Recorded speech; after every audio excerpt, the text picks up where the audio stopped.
একজন প্রশ্ন করেছেন, হুজুর মনের মানুষের সাথে বিয়েতে রাজি করিয়ে বিয়ে দিতে পারেন? প্লিজ জানাবেন। এই একই ধরনের প্রশ্ন অনেক ভাই বোন করে থাকেন। বলেন যে যে ভাইয়া আমি একজনকে পছন্দ করি, তাকে বিয়ে করতে চাই, আমার কোনো খারাপ ইন্টেনশন নাই। অনেকে বলে যে ভাইয়া আমি একজন ছেলেকে পছন্দ করি, তাকে বিয়ে করতে চাই, কিন্তু সে রাজি হচ্ছে না বা তার পরিবার রাজি হচ্ছে না, তাকে রাজি করিয়ে দিন, ব্যবস্থা করে দিন। খুব ভালোভাবে শুনবেন ভাই বোনেরা। ইসলামে এরকম কোনো তদবির বা কোনো রুকিয়া নেই যেটার মাধ্যমে কাউকে রাজি করানো যায় বা কাউকে বিয়ে করানোর ব্যাপারে রাজি করানো যায়। উদ্দেশ্য আপনার যদিও ভালো, কিন্তু এরকম কোনো তদবির বা কোনো রুকিয়া ইসলামে নাই। আপনি জাস্ট মাথায় জাস্ট চিন্তা করেন, কমন সেন্স। যদি কাউকে রাজি করানোর মাধ্যমে আপনার পক্ষে আনতে পারতেন, তাহলে পৃথিবীতে কোনো যে যাকে তো চাইতো তাকে বিয়ে করতে ফেলতো, তাই না? এরকম এই দুনিয়াটা পরীক্ষার ক্ষেত্র। এখানে আমরা যা চাবো তা আমাদের হবে না, এটাই স্বাভাবিক, এটাই পরীক্ষা।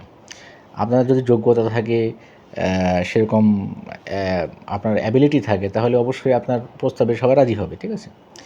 আর যদি কাউকে ভালো লাগে, আপনারা সেখানে হচ্ছে প্রস্তাব পাঠাবেন, পরিবারকে জানাবেন। রাজি থাকলে বিয়ে করবেন। আর যদি রাজি না থাকে তাহলে আলহামদুলিল্লাহ, তাও তাকদিরের ফয়সালা মেনে নেবেন। কোনো কুফরি পন্থায় যাবেন না। অনেক হুজুর আছে, অনেক কবিরাজ আছে, অনেক চ্যানেল আছে, যেগুলো বলে যে হচ্ছে অ্যা ইয়ে করেন, যে এই তদবির করলে আপনার কাছে ছুটে পাগলের মতো চলে আসবে, এ করবে, সে করবে, হ্যান করবে, ত্যান করবে, মনে মানুষকে পাওয়া যাবে। এগুলো সবই কুফরি পদ্ধতি, এবং এই পদ্ধতি গেলে আপনার সাথে, সাথে কাফের হয়ে যাবেন। আপনার উদ্দেশ্য যত ভালোই হোক না কেন, কাফের হয়ে যাবেন। আপনি যদি মুসলিম হিসেবে বাঁচতে চান, জাহান্নামে না যেতে চান, তাহলে ওই সমস্ত পন্থায় যাবেন না।